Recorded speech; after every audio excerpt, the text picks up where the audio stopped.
वैसे हमेशा चुनावी मोड में रहने वाली बीजेपी की नई टीम के सामने चुनौतियां भी कम नहीं होंगी। शायद इन्हीं समीकरणों को ध्यान में रखकर यह टीम बनाई भी जाएगी। क्या है नई टीम की चुनौतियां, ये भी आपको बताते हैं। तो देखिए, नई टीम के सामने कई चुनौतियां होंगी। 2027 में कई राज्यों में विधानसभा चुनाव है और यह सबसे बड़ी चुनौती है। उत्तर प्रदेश में 2027 में चुनाव होगा, पंजाब और उत्तराखंड में भी चुनाव है, मणिपुर और गोवा भी इलेक्शन स्टेट्स हैं, गुजरात और हिमाचल में भी इस साल चुनावी साल है। तो ऐसे में आप अंदाजा लगाइए कि ये चुनौतियां कितनी ज्यादा हैं। ऐसे में जाहिर है कि उन राज्यों के लोगों को भी साधने की कोशिश की जा सकती है। और फिर महिलाएं भी हैं, युवा भी हैं, वो युवा जिसके बारे में लाल किले की प्राचीर से प्रधानमंत्री नरेंद्र मोदी ने कई ऐलान किए और कहा कि युवाओं को साथ लेकर चलती है ये सरकार। तो ऐसे में अब ये देखना होगा कि क्या युवा चेहरे भी नजर आएंगे इस नई टीम में। बहरहाल, चुनौतियों से याद आया, हमारे देश में एक ऐसी भी पार्टी है जो खुद के लिए खुद ही चुनौतियां बनाती है। नाम लेने की जरूरत नहीं है, आप समझ गए होंगे कि किसकी बात हो रही है, क्योंकि इनके काम ही कुछ ऐसे हैं। और अब तो भाई इन्होंने हद पार कर दी। 15 अगस्त पर तो सारी पराकाष्ठाएं ही पार हो गई हैं। पहले तो हमारे देश की सबसे बड़ी विपक्षी पार्टी के दोनों बड़े नेता लाल किले पर पहुंचे ही नहीं। लगातार दूसरे साल राहुल गांधी और खड़गे साहब दोनों ने राष्ट्रीय समारोह में जाना तक मुनासिब नहीं समझा। इनकी खाली कुर्सियां इसकी जीती जागती गवाही देती रही। और गवाही तो कांग्रेस मुख्यालय से आई तस्वीरों ने भी कांग्रेस के नेताओं की देशभक्ति की खूब दी। राष्ट्रीय समारोह के बहिष्कार से मन नहीं भरा तो इन्होंने राष्ट्रीय गीत के अपमान का भी रास्ता चुन लिया। सोनिया गांधी, खड़गे, राहुल गांधी सभी ने एक एक कर वंदे मातरम में ऐसी हरकतें कर दी जिसने पूरे देश के सामने कांग्रेस का चेहरा साफ कर दिया। और चेहरा तो चिदंबरम साहब का भी सामने आ गया। पीएम का दिमागी नक्सल बोलना भर था कि चिदंबरम साहब ऐसे बिलबिलाए कि खुद के दिमागी नक्सल होने का प्रूफ दे बैठे। अरे भाई, इतनी भी क्या जल्दी थी? सवाल तो खड़े हो रहे हैं। और बात जल्दी की हुई है तो जल्दबाजी तो हमारी राष्ट्रीय कांग्रेस पार्टी को भी रहती है। अब चाहे बात देश के मुद्दों की हो या वैश्विक मुद्दों की, कांग्रेस और उसके नेता इतनी जल्दबाजी में रहते हैं कि असल बात जाने बगैर राई का पहाड़ खड़ा कर देते हैं, जैसा कि हाल ही में तेल संकट के समय में देखा गया था। तो चलिए, विपक्ष की ये जल्दबाजी तो फिर भी समझ में आती है, लेकिन वंदे मातरम में आखिर कौन सी जल्दबाजी आड़े आ गई जो ये 3 मिनट तक भी खड़े नहीं हो सके। ऐसी कहां जाने की जल्दी थी, ऐसा कौन सा काम छूटा जा रहा था, या फिर बात वही वोट बैंक की थी? एक रिपोर्ट देखिए। प्रधानमंत्री special of the god on addition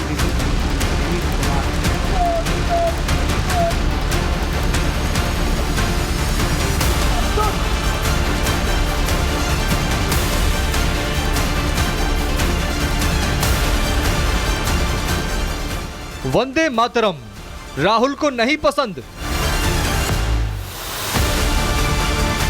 madam का आदेश, वंदे मातरम करो क्लोज। नेता हमारी रोकना चाह रही थी, उसके बावजूद भी हम लोगों ने गाना को पूरा किया। आजादी का उत्सव, देश भर में खुशी का माहौल, कश्मीर से कन्याकुमारी तक जश्न की तस्वीरें। लेकिन इसी बीच ऐसा हुआ जिसने पूरे देश को सकते में डाल दिया।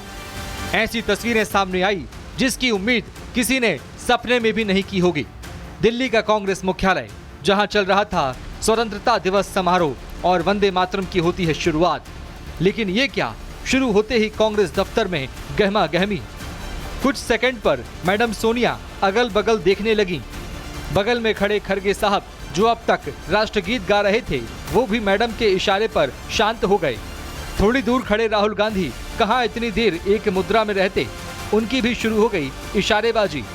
और तो और सावधान रहने के बजाय सोनिया जी सिर हिलाने लग जाती हैं।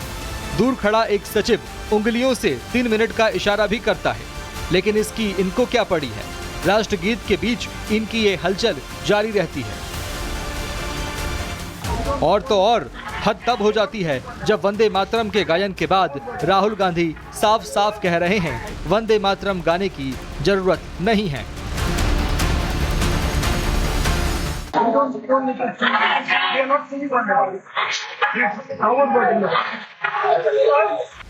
क्या कहा? आपको वंदे मातरम की जरूरत नहीं है? उसी वंदे मातरम की बात कर रहे हैं ना आप, जिसे आपकी खुद की पार्टी ने राष्ट्रीय गीत का नाम दिया था। वही वंदे मातरम जिससे आपकी पार्टी का इतिहास जुड़ा है।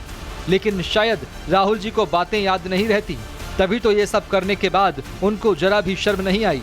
और तो और उनकी पार्टी के एक नेता ने तो खुले तौर पर यह कह दिया कि मैडम सोनिया ने वंदे मातरम बंद करवाने को कहा था।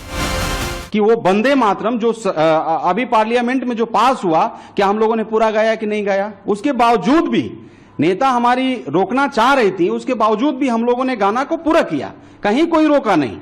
अगर रुका हो बीच में तो आप बता दीजिए, आप तो प्रमाण थे, मतलब प्रत्यक्ष आपने देखा है। वहीं बीजेपी ने इस कारनामे के लिए कांग्रेस को आड़े हाथों लिया। बीजेपी नेताओं ने कहा कि कांग्रेस कभी भी वंदे मातरम का या राष्ट्रगीत का सम्मान नहीं करती, वो सिर्फ राष्ट्रीय प्रतीकों का अपमान करने का मौका ढूंढती है।